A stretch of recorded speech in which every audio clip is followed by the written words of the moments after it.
Hello প্রিয় শিক্ষার্থী বন্ধুরা, ভিডিওতে ক্লিক করার জন্য তোমাদের সকলকে জানাই অসংখ্য ধন্যবাদ। তো উচ্চ মাধ্যমিক পরীক্ষায় সাদা খাতা জমা দিলেও পাস।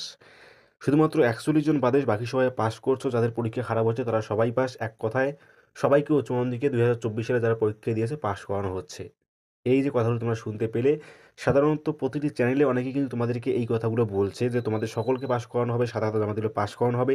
তো এই বিষয়টা ঠিক কী বা তোমাদের আদৌ বিভ্রান্ত করা হচ্ছে এই বিষয়টা নিয়ে, সে সমস্ত বিষয় তোমাদের সামনে আমি অলরেডি আগেও ক্লিয়ার করেছি। তবে এই ভিডিওটিতে আরও বেশি করে ক্লিয়ার করে দেবো যে সত্যি কি তোমাদের সাদা খাতা জমা দিলে পাস করিয়ে দেবে, কিংবা যাদের শুধুমাত্র 41 জন যাদের পরীক্ষা বাতিল হচ্ছে তারা বাদে কি বাকি সবাই পাস করবে।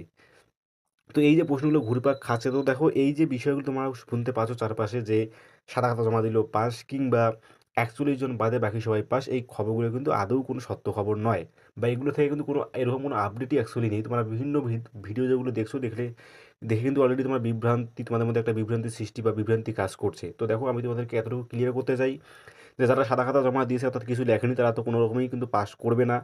বা 41 জন যাদের পরীক্ষা অলরেডি বাতিল হয়েছে, তারা তো পরীক্ষা থেকে বাতিলই হয়ে গেছে, তো তারা বাদ দিয়ে বাকি যে সবাই পাস করবে এরকম কিন্তু কোনো আপডেট নেই, অর্থাৎ সবাই কিন্তু পাস করবে না।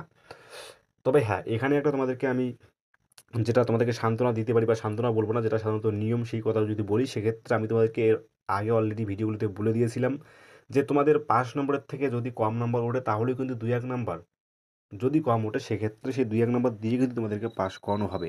এমনটা কিন্তু নয় যে যে সাদা খাতা জমা দিয়েছে তাকে পাস করানো হবে। যারা পরীক্ষাতে কিছু লেখেনি তারা কিন্তু 100% ফেল করবেই। এবং দেখা গেল যে তোমার সমস্ত পরীক্ষা ভালো হয়েছে, শুধুমাত্র 2টি পরীক্ষা খারাপ হয়েছে, কিংবা 1টি পরীক্ষা খারাপ হয়েছে, 2টি কিংবা 1টি। এবং এই 2টি কিংবা 1টি পরীক্ষায়, সে তুমি সায়েন্স গ্রুপ হও, আর্টস গ্রুপ হও, কিংবা কমার্স গ্রুপ হও, এই 2টি কিংবা 1টি পরীক্ষায় যদি তোমাদের 2 থেকে 3 নাম্বার, খুব বেশি হলে যদি 4 নাম্বার পর্যন্ত কম আসে, সেক্ষেত্রে যখন নাম্বার পুট করানো হয় কিংবা যখন নাম্বার বসানো হয় রেজাল্টে, তখন যদি দেখা যায় যে তোমার সমস্ত কিছুতে তুমি পাস করে গেছো, শুধুমাত্র একটা সাবজেক্টে আটকে আসো 2 থেকে 3 নাম্বারের জন্য কিংবা 4 নাম্বারের জন্য, তখন যে এক্সামিনার যারা রেজাল্টের নাম্বার বসায়, তো তারা কিন্তু একটা নাম্বার দেয় যেটাকে সাধারণত গ্রেস নাম্বার হিসেবে আমরা বলে থাকি, যদিও বোর্ডের কোনো নিয়মে এটা বলা নেই যে গ্রেস নাম্বার দিতেই হবে। এটা কিন্তু অনেক ক্ষেত্রেই দেওয়া হয়। তো সেক্ষেত্রে সেই স্টুডেন্টটি কিন্তু পাস করানো হবে, অর্থাৎ সে যে যার এরকম হবে 2-1 নাম্বার কম, তাকে কিন্তু নাম্বার বসিয়ে দিয়ে পাস করিয়ে দেওয়া হবে। তো এটাই কিন্তু মূলত একটা যে ধাঁচ প্রত্যেকবার রেজাল্টে, যেটা আমি বুঝতে পারি সেটা কিন্তু তোমাদেরকে বললাম। এমনটা নয় যে সাদা হাতে জমা দিয়েছে এবং তোমাকে পাস করানো হবে।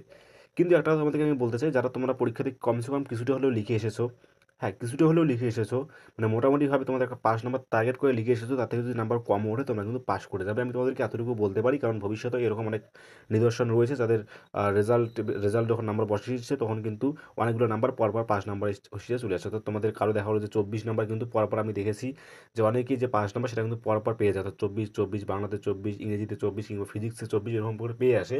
তো তারা কিন্তু প্রত্যেকটাতে পাস করেন, তাদেরকে কিন্তু একটা গ্রেস মার্ক দিয়ে পাস করানো হয়। তো এটাই আমি তোমাদেরকে বোঝাতে চাইছি যে সাদা খাতা যারা জমা দিয়েছে তারা ফেল করবে। 41 জন বাদে যে কথাটা বলা হয়েছে তারা কিন্তু সবাই পাস করবে না। এবং সবাই পাসের যে তকমাটা দেওয়া হচ্ছে সবাই কিন্তু পাস করবে না। তো এমনটাই কিন্তু মূলত আপডেট। তোমাদের যদি কোনো কিছু জানার থাকে অবশ্যই কমেন্ট বক্সে কমেন্ট করবে। ধন্যবাদ।